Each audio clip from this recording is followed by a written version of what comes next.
আল্লাহর রাসূলের সাহাবায়ে কেরাম বলেন, ইয়া রাসূলুল্লাহ, আল্লাহর নবী গো, সত্যি তো এই দিন হচ্ছে কুরবানির দিন। আল্লাহর রাসূল সাল্লাল্লাহু আলাইহি ওয়াসাল্লাম এইবার বলেন, সাহাবীরা আমার, আইয়ু ইয়াউমিন আইয়ু শাহরিন হাযা, এই মাসের নাম কি? আল্লাহর রাসূলের সাহাবায়ে কেরাম বলেন, জানি তো এই মাসের নাম যুলহিজ্জা মাস। যুলহিজ্জা মাসেই তো হজ করা হয়। রাসূলুল্লাহ সাল্লাল্লাহু আলাইহি ওয়াসাল্লাম এই মাসেই তো হজ করেছেন, জিলহজ মাসে হজ করেছেন। এই মাসের নাম যে জিলহজ মাস, রাসূলুল্লাহ নিজেও জানেন, আমরাও তো জানি, কিন্তু আমরা চিন্তায় পড়ে গেলাম, নবীজি জীবিত আছেন, মনে হয় নাম পরিবর্তন করে দিবেন। এই জন্য রাসূল আমাদেরকে জিজ্ঞাসা করেছেন এই মাসের নাম কি। আমাদের জানা থাকা সত্ত্বেও আমরা উত্তর দিলাম না, বললাম আল্লাহু ওয়া রাসূলুহু আলাম, আল্লাহ এবং ওনার রাসূলই বেশি জানেন। আল্লাহর রাসূল বলেন, এই মাস কি যুলহিজ্জা মাস নয়? আমরা বললাম, ইয়া রাসূলুল্লাহ, হ্যাঁ এই মাস তো যুলহিজ্জা মাস। আল্লাহর রাসূল বলেন, সাহাবীরা আমার, আইয়ু বালাদিন হাযা, এই শহরের নামটা কি? বলুন। হজ করার জন্য যাওয়া তো লাগে মক্কাতুল মুকাররমায়, তো আছেন তো মক্কা নগরীতেই তো আছেন। আল্লাহর রাসূল প্রশ্ন করেন, আইয়ু বালাদিন হাযা, এই শহরের নামটা কি? বলুন। আল্লাহর রাসূলের সাহাবায়ে কেরাম বলেন, ইয়া রাসূলুল্লাহ, ইয়া হাবিবাল্লাহ, আল্লাহু ওয়া রাসূলুহু আলাম, আল্লাহ এবং ওনার রাসূলই বেশি জানেন এই শহরের নাম কি। আল্লাহর রাসূল বলেন, এই শহর কি শান্তির শহর নয়? যে শহরের শপথ আল্লাহ করেছেন সূরাতুত তিনের মধ্যে, ওয়াত-তিন ওয়াজ-যাইতুন ওয়া তুরি সিদিন ওয়া হাযাল বালাদিল আমিন। আল্লাহ তিনের কসম করেছেন, জৈতুনের কসম করেছেন, সিনাই উপত্যকার তুর পর্বতের কসম করেছেন। আল্লাহ পাক পবিত্র নগরী, শান্তির নগরী, সম্মানের নগরী মক্কাতুল মুকাররমার শপথ করেছেন। আল্লাহর রাসূল বলেন, এটা কি শান্তির শহর নয়? এটা কি শান্তির নগরী নয়? নবীজির সাহাবায়ে কেরাম বলেন, আল্লাহর নবী গো, অবশ্যই শান্তির শহর, এটাই তো আল বালাদুল হারাম, এটাই তো আল বালাদুল আমিন। আল্লাহর নবী বলেন, এইবার তোমাদের সামনে আমি যে কথাটা বলতে চাই, গুরুত্বের সাথে শুনে রাখো। আল্লাহর হাবিব বলেন, উম্মত, এই দিন যেমন সম্মানী, কোরবানির দিনটাও আল্লাহর কাছে সম্মানী। আল্লাহর রাসূল বলেন, এই মাসটাও তো আল্লাহর কাছে সম্মানী। 12 মাসের মধ্য থেকে 4টা মাস হচ্ছে সম্মানী মাস। আল্লাহর রাসূল সাল্লাল্লাহু আলাইহি ওয়াসাল্লাম বলেন, এই 4 মাসের মধ্যে একটা মাস হচ্ছে যুলহিজ্জা মাস, মানে এই মাসটাও সম্মানী, দিনটাও সম্মানী, শহরটাও সম্মানী। ওই শহরের ভিতরে কেউ হত্যাকাণ্ড করতে পারবে না, এমনকি কারো ব্যাপারে কিসাস নেওয়া যাবে না, হত্যার বদলে হত্যা করাও যাবে না, ফাঁসির মঞ্চেও ঝুলানো যাবে না। এমন একটা শহর, যে শহরের কোনো গাছপালা উপড়ে ফেলা যায় না। এমন একটা শহরের নাম, যে শহরের মধ্যে দণ্ডবিধিও প্রয়োগ করা যায় না। এমন একটা শহরের নাম, সব দিক থেকে পবিত্র, শান্তির শহর, যে ডুববে শান্তি পেয়ে যাবে, নিরাপত্তা পেয়ে যাবে। মান দাখালাহু কানা আমিনা, ওই শহরে যিনি প্রবেশ করবেন শান্তিতে থাকবেন, নিরাপত্তা পেয়ে যাবেন, নিরাপদ থাকবেন। আল্লাহর রাসূল সাল্লাল্লাহু আলাইহি ওয়াসাল্লাম বলেন, এই দিন যেমন সম্মানী, এই মাস যেমন সম্মানী, ওই শহর যেমন সম্মানী। আল্লাহর রাসূল বলেন, তোমাদের ইজ্জত আরেকজনের জন্য এতটুকুই সম্মানী, তোমাদের একজনের রক্ত আরেকজনের কাছে এমনই সম্মানী। আল্লাহর রাসূল বলেন, তোমাদের একজনের সম্পদ আরেকজনের কাছে এই পরিমাণ সম্মানী। আল্লাহর রাসূল বলেন, এই দিনের যেমন ভাবে কোনো বেইজ্জতি করা যাবে না, অন্য কোনো মুমিন মুসলমানকেও লাঞ্ছিত করা যাবে না। এই মাসের যেমন বেইজ্জতি করা যাবে না, অন্য কোনো মুমিন মুসলমানের ইজ্জতের উপর আক্রমণ করা যাবে না। আল্লাহর রাসূল বলেন, এই শহরের যেমন বেইজ্জতি করা যাবে না, আল্লাহ তাআলার কোনো বান্দা বান্দির ইজ্জতের উপর আপনি আক্রমণ করতে পারবেন না। এই শহরের যেমন বেইজ্জতি করা যায় না, আল্লাহর হাবিব বলেন, এই পৃথিবীর মধ্যে কোনো মুমিন মুসলমান কোনো মানুষের সম্পদ আপনি অযাচিতভাবে ভক্ষণ করতে পারবেন না। তার সম্পদটা আপনার কাছে এমন সম্মানী, এই মাসের এই দিনের এই শহরের সম্মান যেভাবে রক্ষা করা আপনার জন্য ফরজ। আল্লাহর রাসূল বলেন, কোনো মুমিন মুসলমানের সম্পদ রক্ষা করা আপনার জন্য এই পরিমাণ ফরজ, অযাচিতভাবে অনর্থকভাবে কোনো ধরনের জুলুমের মাধ্যমে, শোষণের মাধ্যমে, নিপীড়নের মাধ্যমে আপনি তার সম্পদ কোনোভাবেই আত্মসাৎ করতে পারবেন না। আল্লাহর রাসূল বলেন, একজনের রক্ত আরেকজনের কাছে কি পরিমাণ সম্মানী, এই দিন যেমন সম্মানী, এই মাস যেমন সম্মানী, এই শহর যেমন সম্মানী। আল্লাহর রাসূল বলেন, একজনের রক্ত আরেকজনের কাছে এই পরিমাণ সম্মানী, কোনোভাবেই অন্য কোনো মুমিন মুসলমানকে, নিরপরাধ কোনো মানুষকে হত্যা করা যাবে না। সুবহানাল্লাহ বলেন। কাবা কা মনজর ऐ खुदा दिखला मुझे,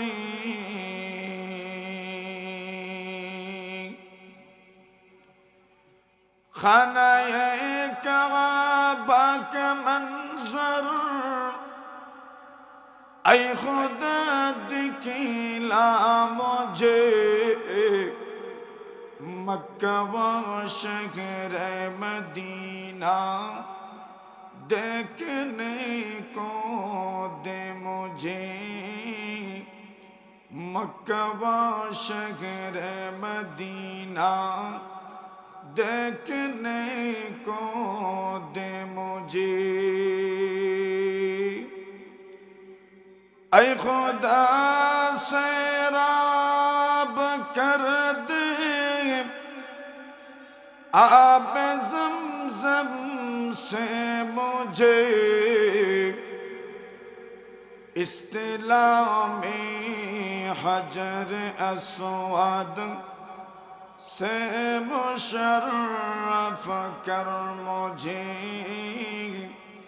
इस्तिलामी हजर अस्वद से मुशर्रफ कर मुझे, ला इलाहा इल्लल्लाह,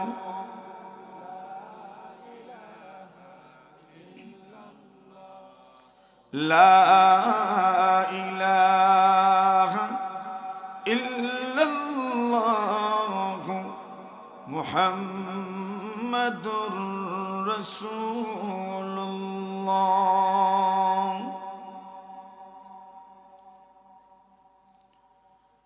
ঐতিহ্যবাহী সমৃদ্ধ জনপদ মাধবঘোল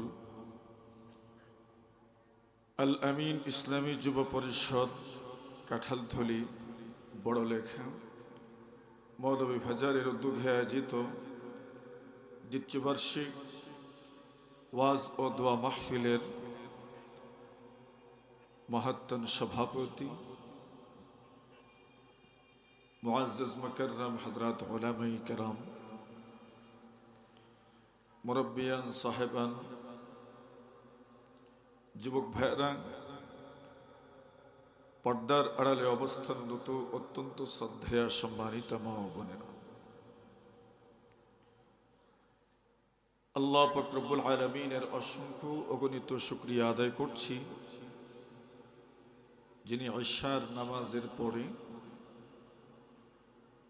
কোরআন ও সুন্নাহের এক বরকতপূর্ণ মজলিসে মাহফিলে আমাদেরকে অবস্থান করার তৌফিক দান করেছেন। এজন্য আমরা সকলেই হৃদয় নিংড়িয়ে হৃদয়ের সবটুকু ভালোবাসা, আবেগ, অনুভূতি ঝড়ো করে মহিয়ানের দরবারে শুকরিয়ার নজরানা পেশ করছি। আমরা সকলেই পড়ি আলহামদুলিল্লাহ।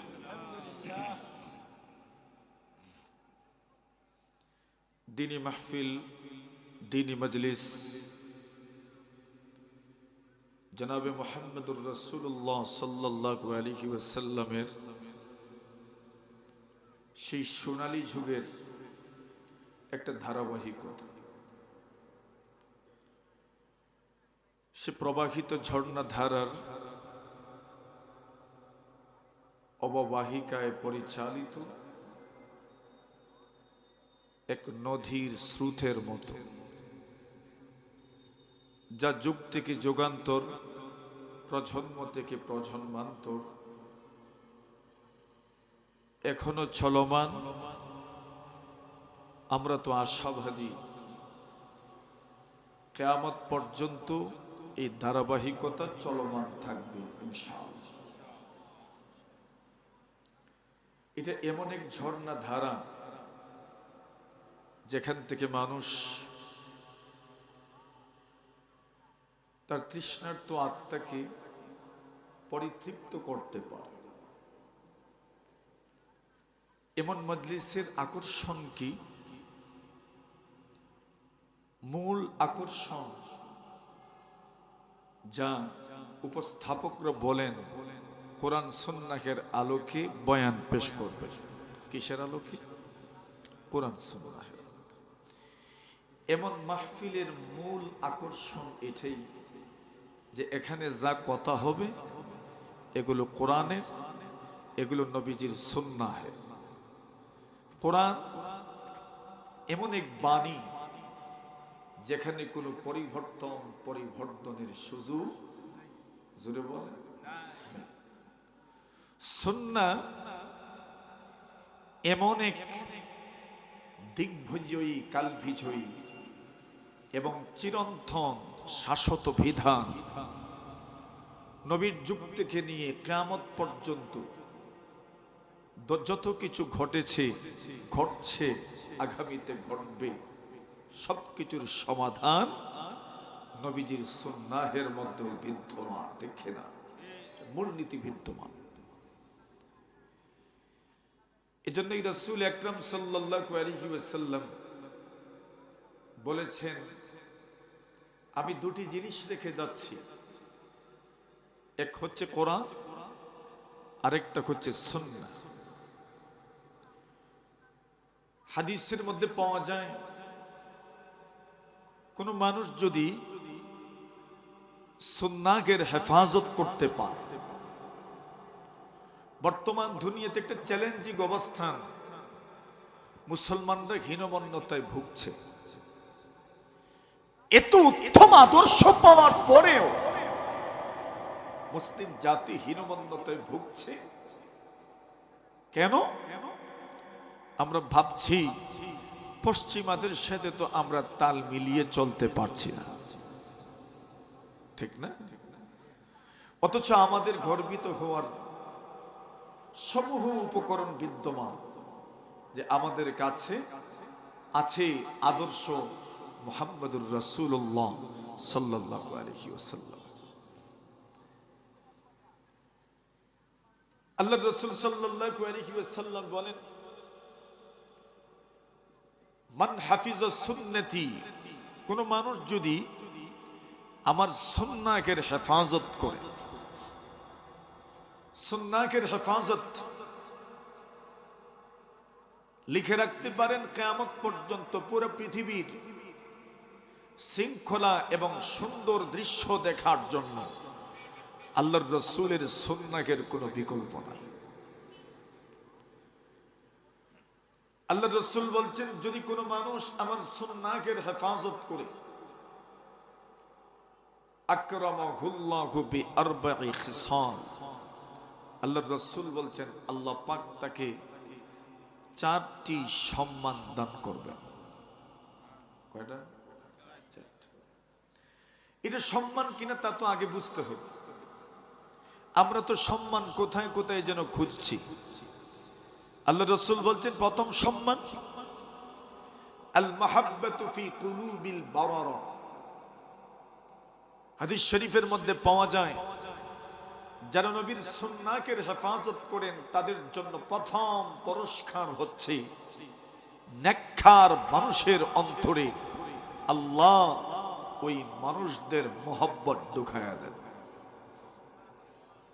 এটা প্রথম ফায়দা। দুই নম্বর আল হাইবাতু ফি কুলুবিল ফাজরা। যেই মানুষগুলো সুন্নাহর হেফাজত করে, হাদিস শরীফে পাওয়া যায় এদের 2 নম্বর পুরস্কার হচ্ছে বেঈমানদের অন্তরে আল্লাহ তাদের ভয় ঢুকায় দেয়। 3 নম্বর আস-সাআতু ফির রিজক।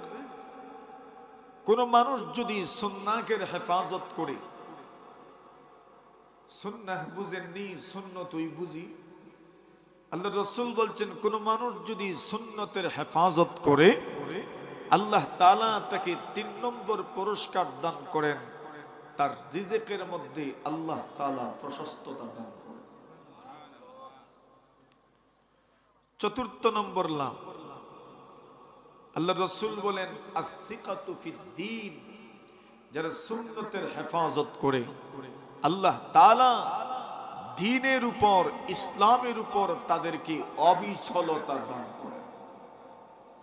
এই সময় সবচেয়ে কঠিন ব্যাপারটা হইল আমল করা সহজ, দ্বীনের উপর চলার বক্তব্য দেওয়া সহজ, কিন্তু দ্বীনের উপর অবিচল থাকা, অটল থাকা সবচেয়ে কঠিন হয়ে দাঁড়িয়েছে, ঠিক না?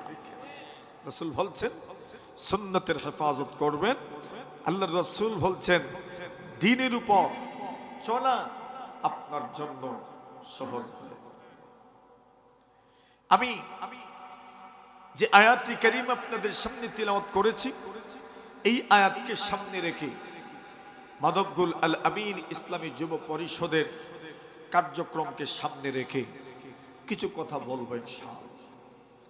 আল্লাহ পাক রব্বুল আলামিন পুরো পৃথিবীর মানুষের জন্য যে প্রেসক্রিপশন ব্যবস্থাপত্র তুলে ধরেছেন, যে মানুষ এত গুণে গুণান্বিত হবে কিভাবে, সুন্নতের হেফাজত করার মতো একটা পর্যায়ে পৌঁছবে কিভাবে, আল্লাহ বলছেন তার জন্য জরুরি হচ্ছে নেককার মানুষের সাথে বসা, এদের সাথে চলাফেরা করা, এদের মজলিসে উঠা বসা করা, এদের মজলিসে আসা যাওয়া করা।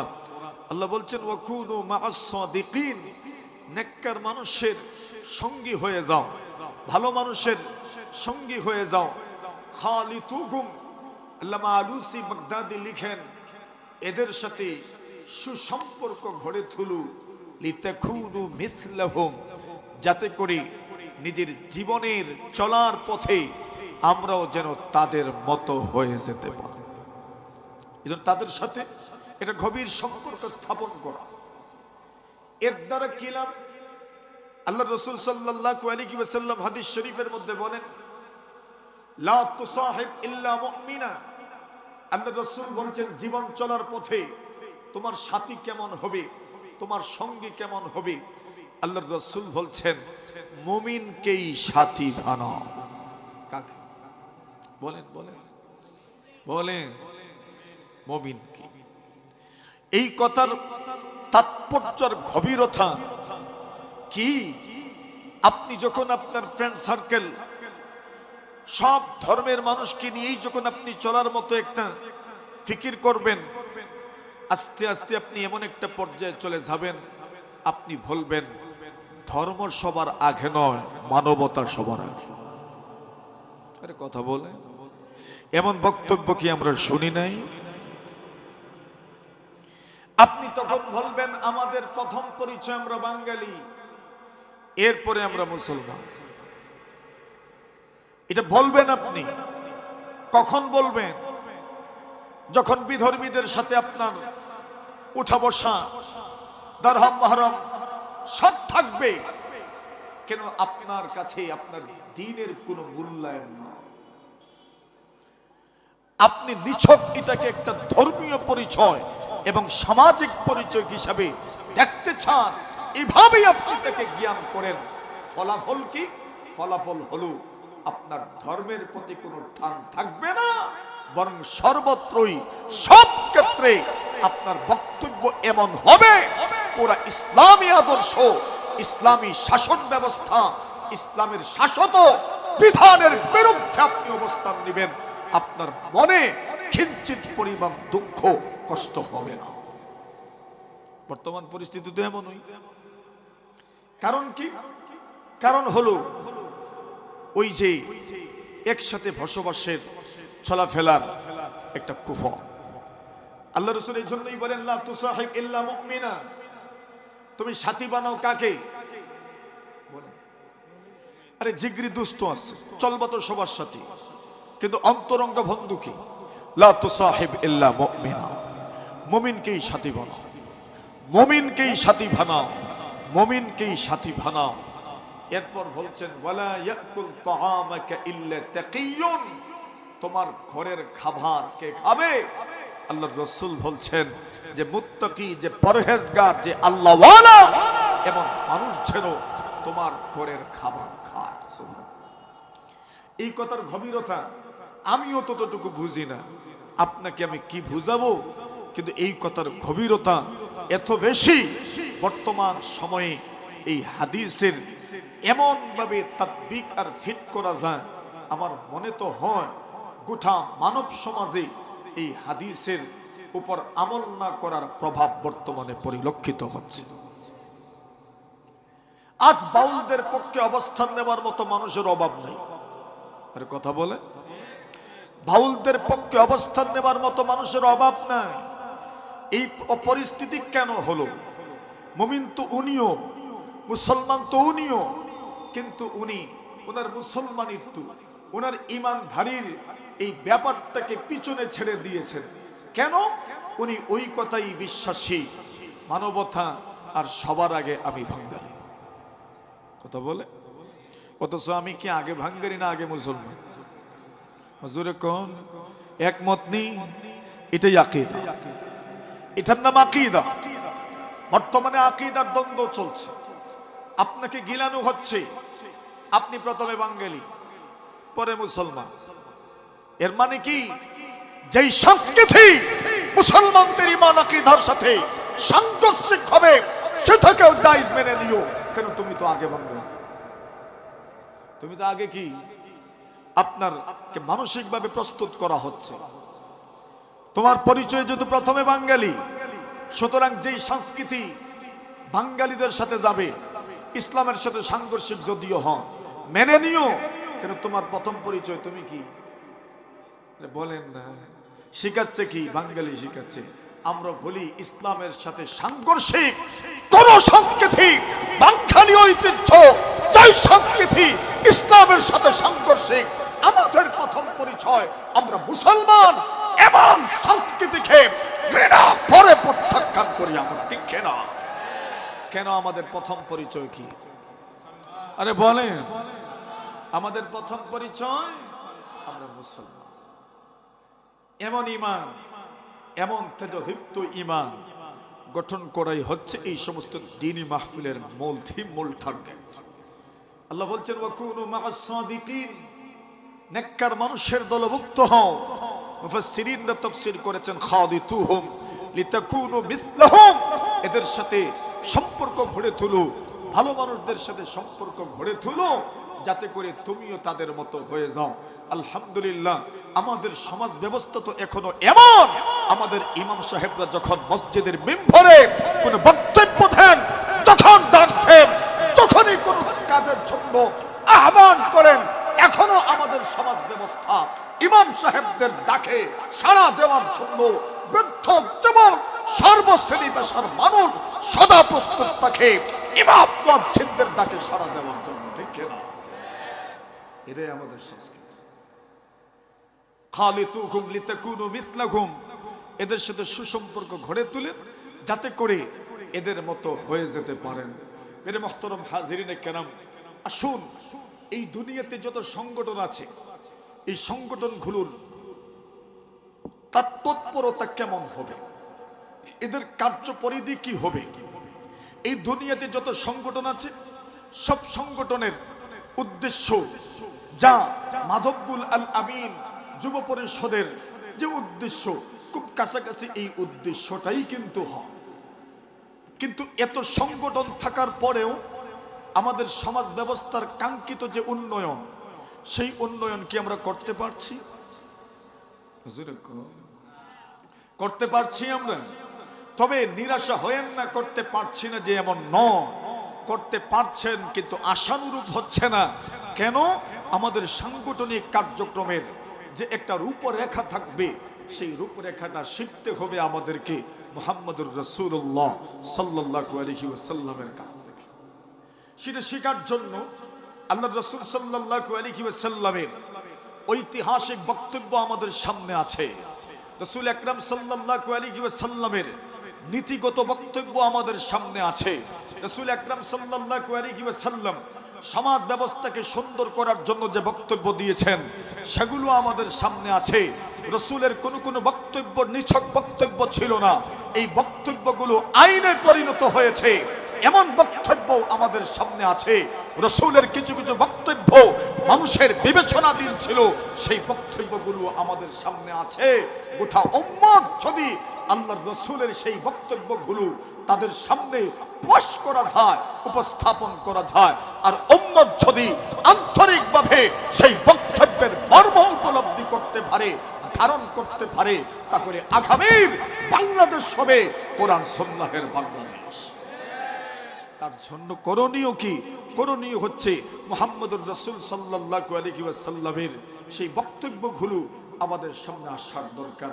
আমি তো সব বক্তব্য তো আর তুলে ধরতে পারবো না, আমি মাত্র কয়েকটা কথা আপনাদের সামনে তুলে ধরতে চাই। কষ্ট হচ্ছে আপনাদের? রাসূল আকরাম সাল্লাল্লাহু আলাইহি ওয়াসাল্লামের একটা বক্তব্য, যেই বক্তব্যকে বলা হয় বিদায় হজ্জের ভাষণ। কি বলা হয়? পৃথিবীর ইতিহাসে এত বহুল প্রচলিত প্রচারিত আর কোনো বক্তব্য নাই। বিদায় হজ্জের ভাষণ নামক বক্তব্য যেই পরিমাণ প্রচারিত, এবং এটা যেই পরিমাণ দৃঢ়, এবং এটা যেই পরিমাণ বিশ্বস্ত সূত্রে বর্ণিত হয়েছে, আর কোনো বক্তব্য এই পরিমাণ বিশ্বস্ত সূত্রে বর্ণিত হয় নাই। সেই বক্তব্য আপনি দেখেন, সেই বক্তব্যের মধ্যে অর্থনীতির ব্যাপারে রাসূল কথা বলেছেন, সামাজিক উন্নয়নের ব্যাপারে রাসূল কথা বলেছেন, পারিবারিক ব্যবস্থার ব্যাপারে রাসূল সাল্লাল্লাহু আলাইহি ওয়াসাল্লাম কথা বলেছেন, পারিবারিক শান্তি সুখ সমৃদ্ধি কিভাবে আসবে সেই ব্যাপারে রাসূল কথা বলেছেন, অর্থনৈতিকভাবে মানুষ কিভাবে উন্নতি লাভ করবে সেই ব্যাপারে রাসূলের সুস্পষ্ট দিক নির্দেশনা এই বক্তব্যের মধ্যে পাওয়া যাচ্ছে। আল্লাহর রাসূল সাল্লাল্লাহু আলাইহি ওয়াসাল্লাম তার এই বক্তব্যে সুদের বিরুদ্ধে কথা বলেছেন।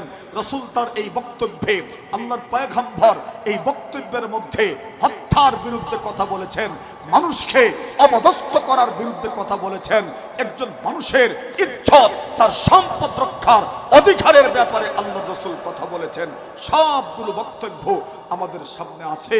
আল্লাহর রাসূলের এই বক্তব্য যদি সামনে রাখা যায়, তাহলে গোটা দুনিয়ার মানব জাতি নবীজির পরে কিয়ামত পর্যন্ত যত আইন, যত দফা আমাদের সামনে পেশ করবে, সব দফাগুলো আল্লাহর রাসূলের এই বক্তব্যের ভিতরে চলে এসেছে। কথা বলেন, আল্লাহর রাসূলের ওই বক্তব্য কেমন ছিল? এই ক্ষুদ্র পরিসরে এই সৎ সময়ে তুলে ধরতে পারবো এমন নয়। আসুন কয়েকটা কথা জরুরি, যে কথাগুলো না বললে না হয়। আমাদের সমাজ ব্যবস্থার সাথে এই বক্তব্যগুলো অত্যন্ত জরুরি বিষয়, এই কথাগুলো আলোচনা বেশি হওয়া দরকার। আল্লাহ রাসূল সাল্লাল্লাহু আলাইহি ওয়াসাল্লাম বক্তব্যের একটা পর্যায়ে বললেন, সাহাবায়ে কেরাম আমার, আজকের এই দিনের নাম কি? বক্তব্য দিচ্ছেন যেদিন, ওই দিন ছিল কোরবানির ঈদের দিন। কোন দিন? কোরবানির দিন। তো কোরবানির দিনকে আমরা কি বলি? বরখা ঈদ। যেটাই কোন বরখা কোন আর না বকরা কোন, কোন তো একটা। তো বকরা ঈদ বলেন, ঈদুল আযহা বলেন, আর কুরবানির দিন বলেন। একটা তো আমরা বলিও, আরবিতে ইয়ামুন নাহার বলে, কুরবানির দিন বলে, আমরাও কুরবানির দিন বলি। এই দিন কি রাসূলও জানেন, সাহাবায়ে কেরামও জানেন। আল্লাহ রাসূল প্রশ্ন করলেন, আইয়ু ইয়াউমিন হাদা, এই দিনের নাম কি? নবীজি সাল্লাল্লাহু আলাইহি ওয়াসাল্লামের সাহাবায়ে কেরাম বলেন, ফাসাকাতনা হাত্তা জানান্না আন্নাহু সায়ুসাম্মিহি বিগাইরি ইসমিহি। আল্লাহর নবীর সাহাবায়ে কেরাম বলেন, আমরা কোনো জবাব দিলাম না, চুপ হয়ে রইলাম, মনে মনে ভাবলাম আল্লাহর নবীজি মনে হয় নতুন কোন নাম দিবেন। আল্লাহর রাসূল তো জীবিত আছেন, ওয়াহি নাজিল হচ্ছে, রাসূল মনে হয় নতুন কোন নাম দিতে পারেন, এই জন্য নাম জানা থাকার পর আমরা বললাম না। আল্লাহর রাসূল বলেন, সাহাবীরা আমার, এই দিন থেকে কোরবানির দিন নয়, আল্লাহর রাসূলের সাহাবায়ে কেরাম বলেন ইয়া রাসূলুল্লাহ, আল্লাহর নবী গো, সত্যি তো এই দিন হচ্ছে কুরবানির দিন। আল্লাহর রাসূল সাল্লাল্লাহু আলাইহি ওয়াসাল্লাম এইবার বলেন সাহাবীরা আমার, আইয়ু ইয়াউমিন আইয়ু শাহরিন হাযা, এই মাসের নাম কি? আল্লাহর রাসূলের সাহাবায়ে কেরাম বলেন জানি তো এই মাসের নাম যুলহিজ্জা মাস, জিলহজ মাসেই তো হজ করা হয়। রাসূলুল্লাহ সাল্লাল্লাহু আলাইহি ওয়াসাল্লাম এই মাসেই তো হজ করেছেন, জিলহজ মাসে হজ করেছেন। এই মাসের নাম যে জিলহজ মাস, রাসূলুল্লাহ নিজেও জানেন, আমরাও তো জানি, কিন্তু আমরা চিন্তায় পড়ে গেলাম নবীজি জীবিত আছেন, মনে হয় নাম পরিবর্তন করে দিবেন। এই জন্য রাসূল আমাদেরকে জিজ্ঞাসা করেছেন এই মাসের নাম কি? আমাদের জানা থাকা সত্ত্বেও আমরা উত্তর দিলাম না, বললাম আল্লাহু ওয়া রাসূলুহু আ'লাম, আল্লাহ এবং ওনার রাসূলই বেশি জানেন। আল্লাহর রাসূল বলেন এই মাস কি যুলহিজ্জা মাস নয়? আমরা বললাম ইয়া রাসূলুল্লাহ, হ্যাঁ এই মাস তো যুলহিজ্জা মাস। আল্লাহর রাসূল বলেন সাহাবীরা আমার, আইয়ু বালাদিন হাযা, এই শহরের নামটা কি? বলো। হজ করার জন্য যাওয়া তো নাকি মক্কাতুল মুকাররমায়, তো আছেন তো মক্কা নগরীতেই তো আছেন। আল্লাহর রাসূল প্রশ্ন করেন আইয়ু বালাদিন হাযা, এই শহরের নামটা কি? বলো। আল্লাহর রাসূলের সাহাবায়ে কেরাম বলেন ইয়া রাসূলুল্লাহ ইয়া হাবিবাল্লাহ, আল্লাহু ওয়া রাসূলুহু আ'লাম, আল্লাহ এবং ওনার রাসূলই বেশি জানেন এই শহরের নাম কি। আল্লাহর রাসূল বলেন এই শহর কি শান্তির শহর নয়? যে শহরের শপথ আল্লাহ করেছেন সূরাতুত তিনের মধ্যে, ওয়াত-তিন ওয়াজ-যাইতুন ওয়া তুরি সিনিন ওয়া হাযাল বালাদিল আমিন। আল্লাহ তিনের কসম করেছেন, জৈতুনের কসম করেছেন, সিনাই উপত্যকার তুর পর্বতের কসম করেছেন। আল্লাহ পাক পবিত্র নগরী, শান্তির নগরী, সম্মানের নগরী মক্কাতুল মুকাররমার শপথ করেছেন। আল্লাহর রাসূল বলেন এটা কি শান্তির শহর নয়? এটা কি শান্তির নগরী নয়? নবীজির সাহাবায়ে কেরাম বলেন আল্লাহর নবী গো, অবশ্যই শান্তির শহর, এটাই তো আল বালাদুল হারাম, এটাই তো আল বালাদুল আমিন। আল্লাহর নবী বলেন এইবার তোমাদের সামনে আমি যে কথাটা বলতে চাই গুরুত্বের সাথে শুনে রাখো। আল্লাহর হাবিব বলেন উম্মত, এই দিন যেমন সম্মানী, কোরবানির দিনটাও আল্লাহর কাছে সম্মানী। আল্লাহর রাসূল বলেন এই মাসটাও তো আল্লাহর কাছে সম্মানী। 12 মাসের মধ্য থেকে 4টা মাস হচ্ছে সম্মানী মাস। আল্লাহর রাসূল সাল্লাল্লাহু আলাইহি ওয়াসাল্লাম বলেন এই 4 মাসের মধ্যে একটা মাস হচ্ছে যুলহিজ্জা মাস, মানে এই মাসটাও সম্মানী, দিনটাও সম্মানী, শহরটাও সম্মানী। ওই শহরের ভিতরে কেউ হত্যাকাণ্ড করতে পারবে না, এমনকি কারো ব্যাপারে কিসাস নেওয়া যাবে না, হত্যার বদলে হত্যা করাও যাবে না, ফাঁসির মঞ্চেও ঝোলানো যাবে না। এমন একটা শহর যে শহরের কোনো গাছপালা উপড়ে ফেলা যায় না, এমন একটা শহরের নাম যে শহরের মধ্যে দণ্ডবিধিও প্রয়োগ করা যায় না, এমন একটা শহরের নাম সব দিক থেকে পবিত্র, শান্তির শহর। যে ডুববে শান্তি পেয়ে যাবে, নিরাপত্তা পেয়ে যাবে। মান দাখালাহু কানা আমিনা, ওই শহরে যিনি প্রবেশ করবেন শান্তিতে থাকবেন, নিরাপত্তা পেয়ে যাবেন, নিরাপদ থাকবেন। আল্লাহর রাসূল সাল্লাল্লাহু আলাইহি ওয়াসাল্লাম বলেন এই দিন যেমন সম্মানী, এই মাস যেমন সম্মানী, ওই শহর যেমন সম্মানী। আল্লাহর রাসূল বলেন তোমাদের ইজ্জত আরেকজনের জন্য এতটুকুই সম্মানী, তোমাদের একজনের রক্ত আরেকজনের কাছে এমনই সম্মানী। আল্লাহর রাসূল বলেন তোমাদের একজনের সম্পদ আরেকজনের কাছে এই পরিমাণ সম্মানী। আল্লাহর রাসূল বলেন এই দিনের যেমন ভাবে কোনো বেইজ্জতি করা যাবে না, অন্য কোনো মুমিন মুসলমানকেও লাঞ্ছিত করা যাবে না। এই মাসের যেমন বেইজ্জতি করা যাবে না, অন্য কোনো মুমিন মুসলমানের ইজ্জতের উপর আক্রমণ করা যাবে না।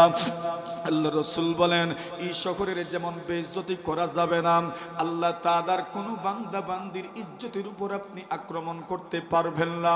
এই শহরের যেমন বেইজ্জতি করা যায় না, আল্লাহর হাবিব বলেন এই পৃথিবীর মধ্যে কোনো মুমিন মুসলমান কোনো মানুষের সম্পদ আপনি অযাচিতভাবে ভক্ষণ করতে পারবেন না।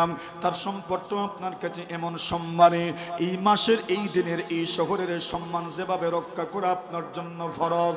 আল্লাহর রাসূল বলেন কোন মুমিন মুসলমানের সম্পদ রক্ষা করা আপনার জন্য এই পরিমাণ ফরজ। অযাচিতভাবে অনর্থকভাবে কোন ধরনের জুলুমের মাধ্যমে, শোষণের মাধ্যমে, নিপীড়নের মাধ্যমে আপনি তার সম্পদ কোনোভাবেই আত্মসাৎ করতে পারবেন না। আল্লাহর রাসূল বলেন একজনের রক্ত আরেকজনের কাছে কি পরিমাণ সম্মানী, এই দিন যেমন সম্মানী, এই মাস যেমন সম্মানী, এই শহর যেমন সম্মানী। আল্লাহর রাসূল বলেন একজনের রক্ত আরেকজনের কাছে এই পরিমাণ সম্মানী। কোনোভাবেই অন্য কোনো মুমিন মুসলমানকে নিরপরাধ কোনো মানুষকে হত্যা করা যাবে না। সুবহানাল্লাহ বলেন। আপনি দেখেন এই হাদিসের মধ্যে রাসূল আকরাম সাল্লাল্লাহু আলাইহি ওয়াসাল্লাম কি সুন্দর তরিকায় মানুষের মৌলিক অধিকারের ব্যাপারগুলো উম্মতের সামনে কি সুন্দর করে ফুটিয়ে তুললেন। আজকাল বর্তমান দুনিয়াতে যদি সবার আগে কোনো মানুষের অধিকার, মৌলিক অধিকারের মধ্যে কোনো অধিকার যদি বলঞ্চিত হয়, তাহলে সেই মৌলিক অধিকারের একটা অধিকার হচ্ছে মানুষের বেঁচে থাকার অধিকার। কথা বলে ঠিক কিনা? আজ বর্তমান দুনিয়াতে যারা মানবাধিকারের ধ্বজাধারী আছে, যারা মানবাধিকারের সবটাই সিন্ডিকেট করে রেখেছে, এই মানুষগুলোই পৃথিবীর মধ্যে যে জেনোসাইড চালাচ্ছে, মানুষকে জাতিগত, মুসলিম জাতিকে জাতিগত নিধনের যে মহড়া চালাচ্ছে দুনিয়ার ইহুদি খ্রিস্টানরা, ওইটা মানবাধিকার লঙ্ঘন, সুস্পষ্টভাবে মানবাধিকারের লঙ্ঘন। কথা বলে ঠিক কিনা? এখন তারাই তো মানবাধিকারের ধ্বজাধারী হয়ে বসে আছে। তাদের মাধ্যমেই মুসলমানদের রক্তে রঞ্জিত হচ্ছে তাদের হাত। শিশুরা মারা যাচ্ছে তাদের হাতেই তো। বোমার মাধ্যমে মারা যাচ্ছে শিশুরা তাদের হাতে। ইহুদিদের হাতেই মারা যাচ্ছে, খ্রিস্টানদের হাতেই মারা যাচ্ছে, মার্কিনীদের হাতেই মারা যাচ্ছে, ইসরায়েলিদের হাতেই মারা যাচ্ছে, ইউরোপিয়ানদের হাতেই মারা যাচ্ছে। এদের বেঁচে থাকার অধিকারকে কেড়ে নিয়ে যাচ্ছে যারা, তারাই হচ্ছে বর্তমান দুনিয়ার সবচাইতে বড় মানবতা বিরোধী অপরাধী। ঠিক কিনা? তাদের বিরুদ্ধে তো কেউ কথা বলছে। আপনি দেখেন মানুষের মানবতার ব্যাপারে রাসূলের বক্তব্যটা কেমন, যে মানুষের শুধু ইজ্জত রক্ষাই নয়, শুধু তার জান রক্ষাই নয়, তার সম্পদ রক্ষার ব্যাপারটাও মানুষের মৌলিক অধিকার। আজকে দুনিয়াতে আমরা যারা শান্তিকামী জনগণ, শান্তি প্রতিষ্ঠার জন্য আমরা কাজ করি, আমাদের অনেকের মাধ্যমে, এই কথাটা আমি আগে আমাকে বলছি, আমাদের অনেকের মাধ্যমে আমাদের আত্মীয় স্বজন, পাড়া প্রতিবেশী, যার সাথে আমার কোনো না কোনো দিক থেকে একটা সম্পর্ক আছে, সে আমার মাধ্যমে আজকে জুলমের শিকার হচ্ছে। কথা বলেন ঠিক না বেটি? এটা তো আত্মসমালোচনা, এটা তো করার দরকার। আচ্ছা, এই কথার সাথে যুক্ত করেন রাসূল আকরাম সাল্লাল্লাহু আলাইহি ওয়াসাল্লাম, কষ্ট দিয়েছে আপনাদের? আমার এই কথাগুলো সার্বিক কথা মনে রাখেন। নবী আকরাম সাল্লাল্লাহু আলাইহি ওয়াসাল্লাম বলেন ইন্নাকুম সাতারাউনা আসারাতান ওয়া উমুরান তুনকিরুনাহা। আল্লাহর রাসূল সাল্লাল্লাহু আলাইহি ওয়াসাল্লাম বলছেন এমন একটা সময় আসবে যেই সময় মানুষ তার অধিকারকে প্রাধান্য দিবে, তার অধিকারটাকে বড় করে দেখবে, আর অন্য মানুষের অধিকারকে ছোট করে দেখবে, নিজের দায়িত্বের ব্যাপারে গাফিল হবে, নিজের দায়িত্বের ব্যাপারে অসচেতন হবে, নিজের দায়িত্বের ব্যাপারে উদাসীন হবে, আর তার নিজের অধিকারের ব্যাপারে সচেতন থাকবে। বলেন ওই অবস্থা আসবে না এসে গেছে? কথা বলেন, বুঝাতে পারি নাই মনে হয়। আজকে যদি এখানে আমাকে প্রশ্ন করেন আপনি কি আপনার প্রতিবেশীর মাধ্যমে কষ্টে আছেন, আমি বলবো হ্যাঁ কষ্টে আছি। কিন্তু আমার প্রতিবেশীকে কি জিজ্ঞাসা করেন, সে বলবে আমি তার মাধ্যমে কষ্টে আছি। আরে কথা বলেন ঠিক না বেটি? কিন্তু আমি তারটা চিন্তা করছি না, আমি আমারটা চিন্তা করছি। যদি স্ত্রীদেরকে জিজ্ঞাসা করেন স্বামীরা কি ভালো ব্যবহার করে, এরা বলবে আসার ভোট থেকে আজ পর্যন্ত একটা ব্যবহার সুন্দর হয়েছে না। ঠিক না বেটি? ওই বিপরীতে আপনি স্বামীকে যদি প্রশ্ন করেন কেমন আছেন, ভালো আছেন, বলবেন আর কি বলেন, বাহিরে তো ভালোই কিন্তু ঘরে কিনা। ঠিক না? এর মানে এখানেও দেখবেন স্বামীও নিজের অধিকার নিয়ে চিন্তিত, স্ত্রী নিজের অধিকার নিয়ে চিন্তিত। এই দুনিয়াতে মালিক পক্ষ আছে, শ্রমিক পক্ষ আছে। মালিককে যদি জিজ্ঞাসা করেন কি ব্যাপার স্যাপার, শ্রমিকরা কি ঠিক মতো কাজকর্ম করে, মালিকের প্রথম বক্তব্যই থাকবে আরে বইলেন না, এদের যন্ত্রণায় আর পারি না। কথা বলেন ঠিক না বেটি? ওই শ্রমিকদেরকে যদি আপনি জিজ্ঞাসা করেন কি ব্যাপার স্যাপার, মালিক কি সঠিক টাইম মতো পেমেন্ট দেয়, বলবে আর ভুলিয়েন না, এমন শেষরা মালিক জীবনেও হয়নি। আরে কথা বলেন ঠিক না? মানে প্রত্যেকটা পক্ষই নিজের অধিকারের ব্যাপারে সবচেয়ে বেশি সচেতন। ঠিক এই ব্যাপারে যদি আপনি দেখেন, মাতা পিতাকে জিজ্ঞাসা করেন, সন্তানাদি কি আপনাদের প্রতি খেয়াল রাখে? বলবেন আরে কি বলেন, এটা তো একটা ভাবের ভাব, ঠিক না? আবার সন্তানদেরকে যদি জিজ্ঞাসা করেন কি ব্যাপার স্যাপার, মাতা পিতা কি সঠিক মতো সবকিছু দেয়? এরা বলবে বইলেন না, আর এদের যন্ত্রণায় আর পারি না, জীবনে যা ইনকাম করলাম সবই এদেরকে দিলাম, কিন্তু এরা আমারে দিতেই চায় না। মানে কেউ শান্তি না। কেন নয়? এর কারণ হচ্ছে সবগুলো মানুষই নিজের অধিকারকে বড় করে দেখে। কিন্তু মনে রাখবেন, সমাজ ব্যবস্থার উন্নয়নের জন্য অধিকারের ব্যাপারে সচেতন থাকলে হবে না, দায়িত্ব সচেতন হতে হবে। প্রত্যেকটা মানুষকে কি হতে হবে? দায়িত্ব সচেতন হতে হবে। এই দুনিয়াতে অধিকার শব্দটাকে এমন ভাবে আমাদের সামনে উপস্থাপন করা হয়েছে, এখন শুধু অধিকার হইছি নি, আমরা দায়িত্ব নামক একটা শব্দ মাজলুম হয়ে আছে, এটা আমাদের মাথার থেকেই যেন চলে গেছে।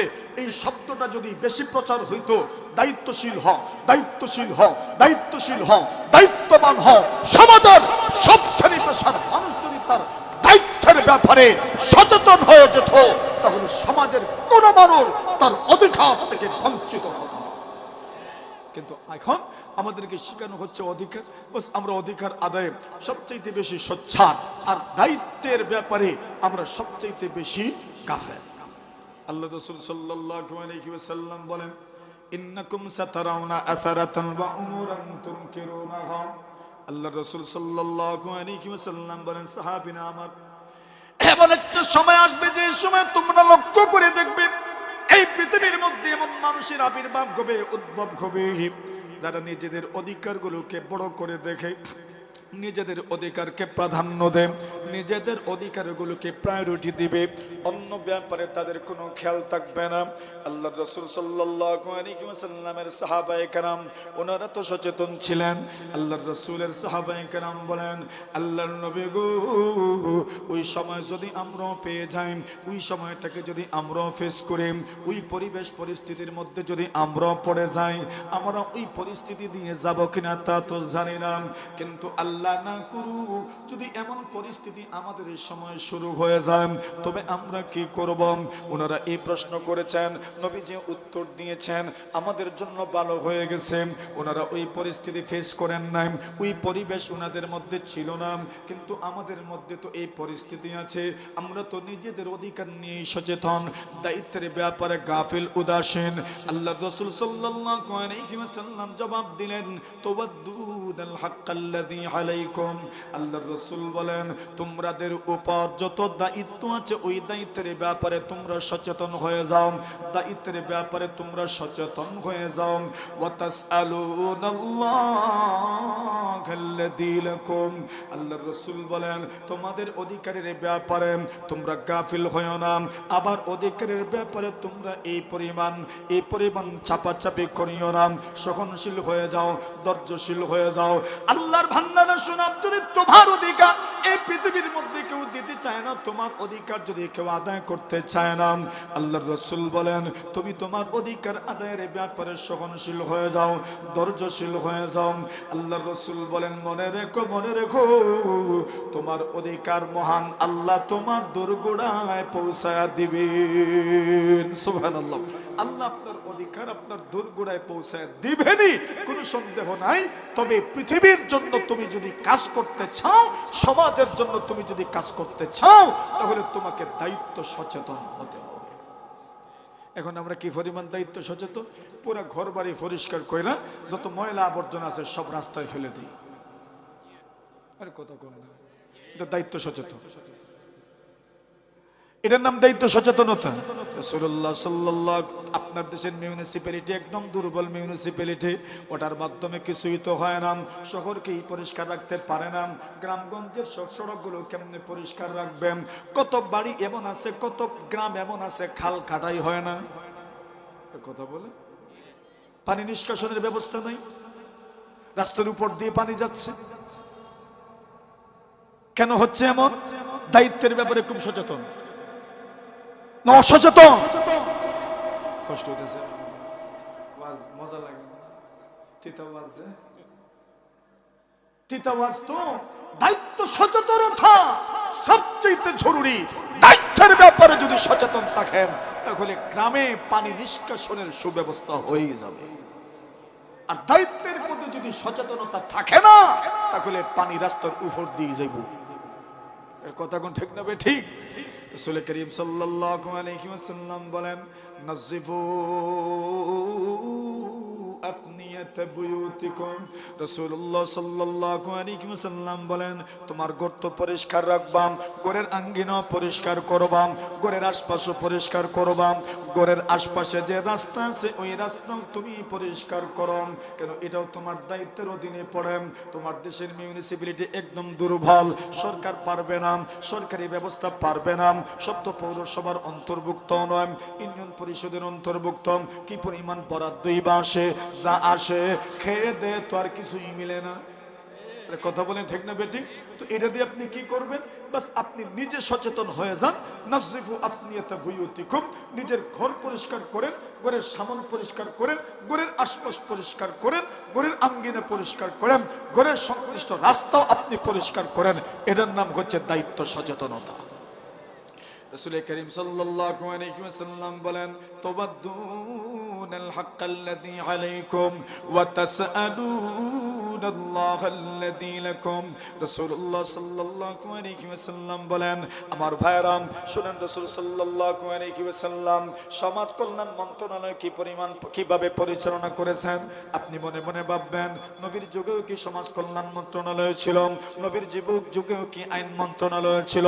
হ্যাঁ, নবীর যুগে আইন মন্ত্রণালয় ছিল, নবীর যুগেও সমাজ কল্যাণ মন্ত্রণালয় ছিল, নবীর যুগে গণপূর্ত মন্ত্রণালয় ছিল, নবীর যুগে বিচার ব্যবস্থা ছিল, নবীজি সাল্লাল্লাহু আলাইহি ওয়াসাল্লামের যুগে প্রেসিডেন্সি ছিল, নবীজি সাল্লাল্লাহু আলাইহি ওয়াসাল্লামের যুগে উনি প্রাইম মিনিস্টারও ছিলেন, উনি সপ্তাহিত ছিলেন। আল্লাহর রাসূল সাল্লাল্লাহু আলাইহি ওয়াসাল্লাম উম্মতের জন্য কাজ করে গেছেন।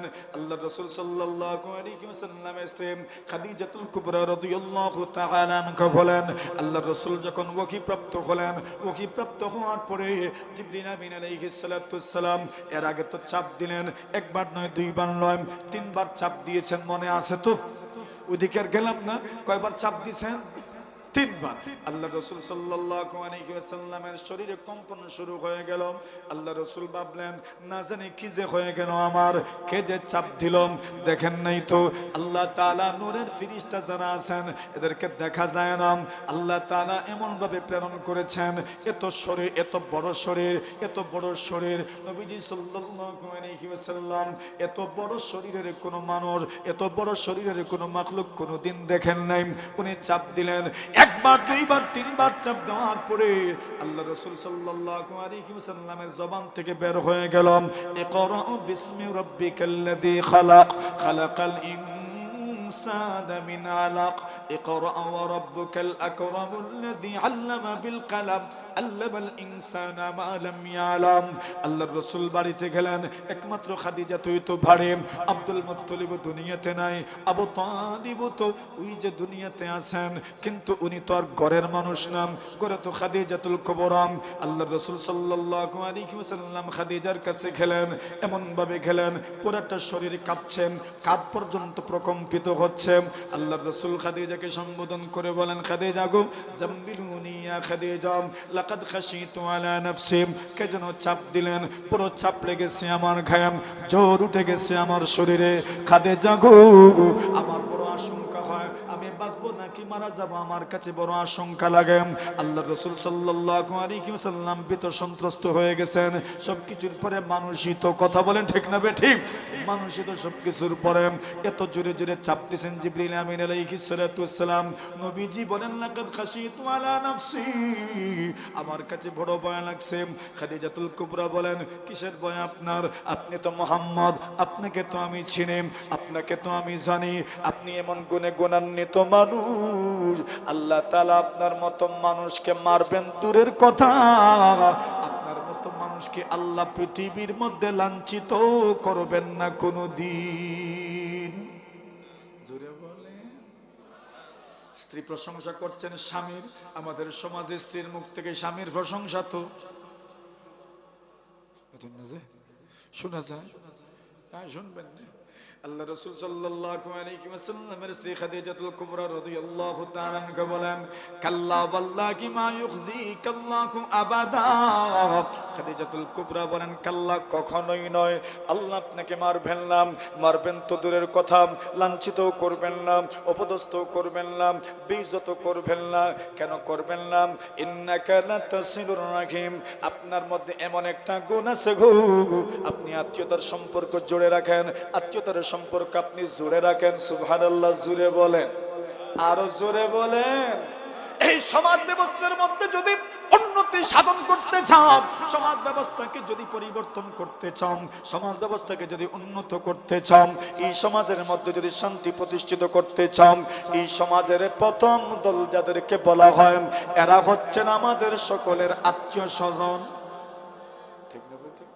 এখন সবার সাথেই যদি ভালো সম্পর্ক রাখেন আর আত্মীয়দের সাথে যদি সম্পর্ক ভালো না থাকে, বলেন দেখি সমাজ সুন্দর হবে কেমনে? হ্যাঁ, সমাজ কেমনে সুন্দর হইব? এই রূপরেখা আমরা গ্রহণ করছি না। দূরে দূরে ঠিকই করছেন, কিন্তু আত্মীয় স্বজনের সাথে সুন্দর সম্পর্ক নাই, সুসম্পর্ক নাই। চাচার সাথে সম্পর্ক ভালো নয়, মামার সাথে সম্পর্ক ভালো নয়, ভাতিজার সাথে, ভাগনার সাথে, বোনের সাথে সম্পর্ক ভালো নয়, ভাইয়ের সাথে সম্পর্ক ভালো নয়। আর আপনি সমাজকে সুন্দর করবেন, সমাজের প্রথম আপনার সম্বোধিত ব্যক্তি যারা, এরাই যদি শান্তি না পায় তো শান্তি আর ভাইব কেডা? কথা বলেন, এরাই যদি শান্তি না পায় তো শান্তি পাবে কে?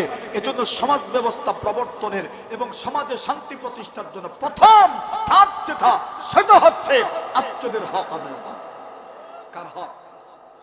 খাদিজাতুল কুবরা বলেন, ইন্নাকা লাতাসিলুর রাহিম, আপনি আত্মীয়দের হক আদায় করেন, আত্মীয়তার সম্পর্ক আপনি জোড়ে রাখেন। আর আমাদের কাজটা হইল আত্মীয়তার সম্পর্ক কি করা? আমি কইতাম না, এটা কি আমি কই লইব? কি করা? চিহ্ন করা। এটা আপনারা কইছেন। তু বরায়ে ওয়াসল করদন আমুদি, নে বরায়ে ফসল করদন আমুদি। এই পৃথিবীর মধ্যে আপনার আগমন কেন? আত্মীয়তার সম্পর্ক জোড়ে রাখার জন্য, নাকে ভাঙ্গার জন্য। এই দুনিয়াতে কিছু মানুষ তো এমন আছেন, আত্মীয়তে কিন্তু এমন এমন কথা বলে, ওই কথার কারণে আত্মীয়রা জীবনেও তার দিকে মুখ ফিরায় না। আছে না নাই? আরে জোরে কোন আছে না নাই? আত্মীয়তার সম্পর্ক রক্ষা করছেন তো আপনি? করছেন না। এমন ভাবে এদের সাথে আচরণ করে কথা বলেন, এরা জীবনেই এদিকে মুখ করে না। আছে না নাই? এজন্য আল্লাহর বান্দা বলেন, আইয়ুহাল ইনসান ইহফাজ লিসানাকা আইয়ুহাল ইনসানু লা ইয়ালদাগান্নাকা ইন্নাহু সুবানু কম ফিল মাকাবির মিন কাতিল লিসানিহি কানাত তাকাফু লিকাহুল আকরানু। আল্লাহর বান্দা বলেন, মানুষ তুমি তোমার জবানকে হেফাজত করো। কেন জানোনি? ওই জবানটা একটা বিষধর সাপের মতন, অজগরের সাপের মতন, কুকরা সাপের মতন, আলত সাপের মতন। লা ইয়ালদাগান্নাকা ইন্নাহু সুবানুন, কখন যেন তোমার জিহ্বা তোমাকে ঢস মারবে, তোমাকে দংশন করবে, তুমি জানোই না। আল্লাহর বান্দা বলেন, কবরের দিকে তাকা দেখো, এই কবরের মধ্যে কত মানুষ এমন আছে যাদেরকে তাদের জিহ্বা হত্যা করে ফেলেছে। কথাটা বুঝেছেন? এই জিহ্বা তাদেরকে মারছে কেমনে? বলে জবান ভালো ছিল না। আত্মীয় স্বজন থেকে শুরু করে মানুষ তার পাশে ভিড়ে নাই, জবান ভালো ছিল না।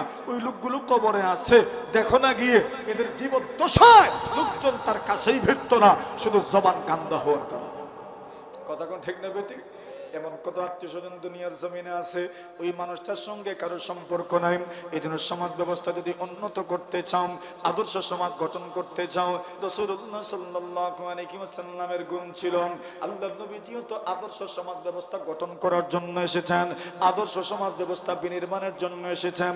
কোন গুণ দিয়ে রাসূল আদর্শ সমাজ বিনির্মাণ করলেন? খাদিজাতুল কুবরা বলেন, ইন্নাকা লাতাসিলুর রাহিম, আপনার প্রথম নম্বর গুণ হলো আত্মীয়তার সম্পর্কে আপনি জুড়ে রাখছেন।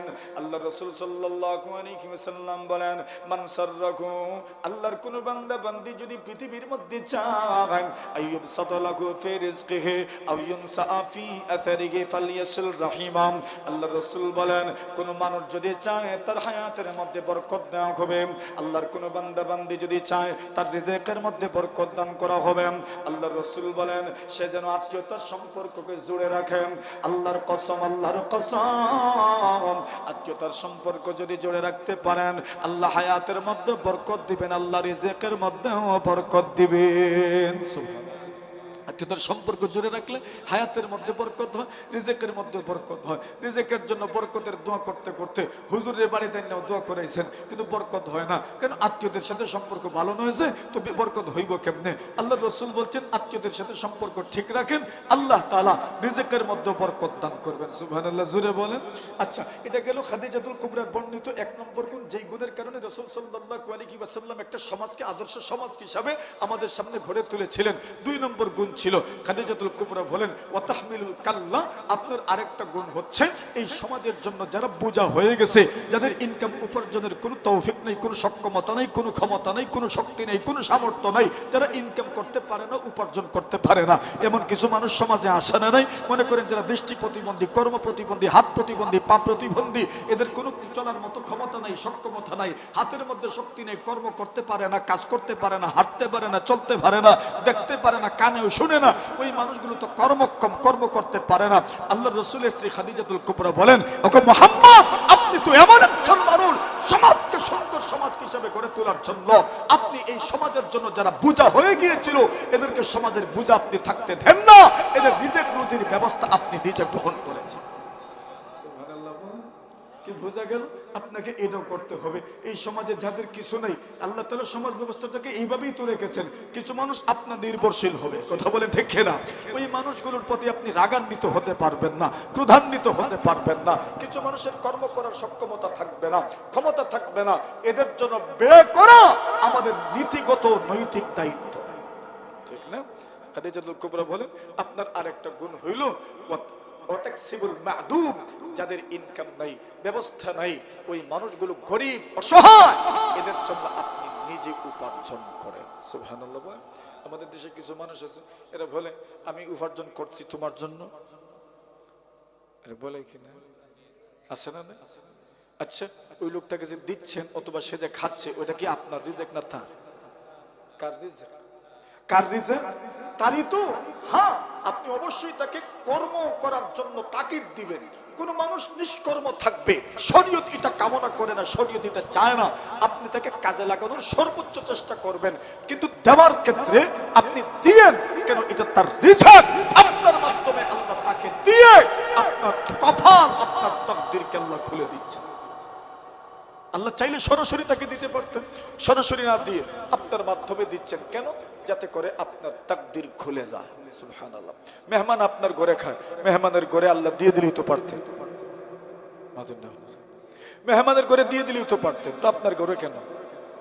আল্লাহ আপনার ডেকে পাক করাইয়া, আপনার প্লেটে খাওয়াইয়া, আপনার ঘরে খাওয়াইয়া, তার রিজিক ওই খেয়ে যাচ্ছে, কিন্তু আপনার তাকদীরটা আল্লাহ তার মাধ্যমে খুলে দিচ্ছেন। সুবহানাল্লাহ। এটাই রিজিক। ওয়াতাকসিবুল মাদুম। আল্লাহ রাসূল সাল্লাল্লাহু আলাইহি ওয়াসাল্লামের স্ত্রী খাদিজাতুল কুবরা বলেন, ওগো মুহাম্মদ, আপনার আরেকটা গুণ হলো ওয়াতাকরিদ নাইব, আপনি মেহমানদারি করতেন। আপনার আরেকটা গুণ হলো আপনি এমন একজন মানুষ, উতুইনু আলা নওয়াইবিল হক, বিপর্যস্ত জনপদে সাহায্য নিয়ে, ত্রাণ নিয়ে আপনি সবার আগে পৌঁছে যেতেন। সুবহানাল্লাহ।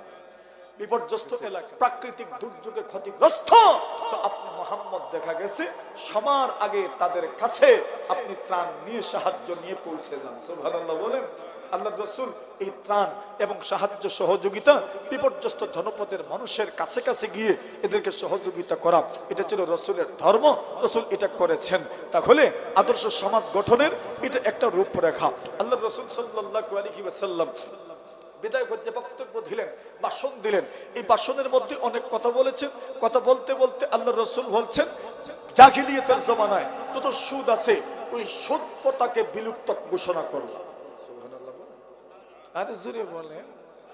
আপনি এই সমাজ ব্যবস্থা সুন্দর করবেন কিভাবে, যেই সমাজের রন্ধ্রে রন্ধ্রে সুদ উঠে গেছে, যেই সমাজে ঋণ দেওয়ার মতো মানুষ খুঁজে পাওয়া যায় না, কর্জ হাসানা দেওয়ার মতো মানুষ খুঁজে পাওয়া যায় না, সুদ দিবেন, ঋণদাতার অভাব নাই। কথা কন, এই সমাজ ব্যবস্থাকে আপনি সুন্দর করবেন কিভাবে? আল্লাহ রাসূল বলছেন সুদ কত বড় হারাম তা তো আপনারা জানেন, আমি ওই দিকে আলোচনা করব না আজকে। কিন্তু রাসূল কি বলছেন? রাসূল বলছেন আমি জাহিলিয়াতের জামানার সুদকে আমার পায়ের নিচে আমি ওইটাকে মারা দিলাম, আমি আমার পায়ের নিচে ফেলে দিলাম, আমার পদধূলায় এটা আমি শেষ করে দিলাম। আল্লাহ রাসূল বললেন শুধু ওইটাকে বিবেচনায় রাখেন নাই, নৈতিক বিবেচনায় রাখেন নাই, রাসূল বলছেন আমার বংশের আব্বাস ইবনে আব্দুল মুত্তালিবের সুদকে সর্বপ্রথম আমি রহিত ঘোষণা করব। আব্দুল মুত্তালিবের ঋণ ছিল কারো কাছে, সুদ আনতেন উনি, তো বলছেন আমার বংশের আব্বাস ইবনে আব্দুল মুত্তালিবের সুদকে আমি প্রথমে ছেড়ে দিচ্ছি। আইন প্রণয়ন করেছেন। এই সমাজ ব্যবস্থা কত মানুষ আত্মহত্যার পথ বেছে নেয় শুধু সুদ জমে যাওয়ার কারণে, জানেন না? জানেন না? চক্রহারে যখন সুদ মারে কত মানুষ 20,000 টাকা ঋণ আনছে, 2 বছর পরে দেখা যায় 1 লাখ। ঠিক নেই? মাতুন না যা মাতুন না মাতুন না, কেমনে মাতবেন? মাত্র 20 বছর ওই সুদ হয়ে যায় 6 লাখ 10 লাখ। যেই লোকটা 20,000 করো জানে, ওই লোকটা 6 লাখ সুদ দিত কেমনে? পিঠে মাটি সব বিক্রি করে সুদের টাকা দিতে পারে না। এমন কত মানুষ আছে আত্মহত্যার পথ বেছে নেয়। আপনি সমাজকে সুন্দর করবেন কিভাবে, যে সমাজে সুদ প্রচলিত? আল্লাহ রাসূল সমাজ ব্যবস্থা সুন্দর হওয়ার জন্য সুদের বিরুদ্ধে কথা বলেছেন, শুধু কথা বলে নাই, আইন করে গেছে। জনাবে রাসূল আকরাম সাল্লাল্লাহু আলাইহি ওয়াসাল্লাম অধীনস্থদের ব্যাপারে সতর্কতা রাখার জন্য বলে গেছেন, গোলাম চাকরিজীবী আপনার করে যে কাজ করে সে আপনার অধীনস্থ, রাসূল বলছেন তার হক তোমার উপরে আছে। আল্লাহ রাসূল বলছেন তাকে তার সাধ্যের বাহিরে কোনো কাজের জন্য বাধ্য করিও না, যেই কাজ করার শক্তি তার নাই তুমি তাকে সেই কাজের জন্য বলিও না। রাসূল বলছেন এমন কাজ যদি তাকে করতেই হয়, রাসূল বলছেন তাকে সহযোগিতা করো। তাকে কি করো? আরে বলেন, তাকে কি করেন? আমরা সকল কাজ আমাদের অধীনস্থ যারা আছে এদের গাড়ি ছেড়ে দেই, পারবে কি পারবে না ওইটাও দেখি না। এটা এমন কষ্ট যে কষ্ট করার সক্ষমতা তার নাই। আল্লাহ রাসূল বলছেন এদের ব্যাপারে কল্যাণকামী হয়। এরপরে বলছেন নামাজের ব্যাপারে কল্যাণকামী। কিসের ব্যাপারে? কোন রে বউ? কিসের ব্যাপারে? নামাজের ব্যাপারে। নামাজ কার হক?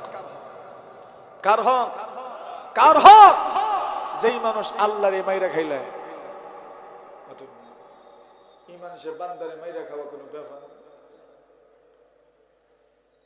হযরত ওমর রাদিয়াল্লাহু তাআলা বলেন শোনো, আমার দৃষ্টিতে তোমাদের সবচেয়ে গুরুত্বপূর্ণ আমল হচ্ছে নামাজ। যেই ব্যক্তি নামাজকে যথাযথভাবে আদায় করবে সে বাকি হকগুলো বান্দার হক যথাযথভাবে আদায় করবে।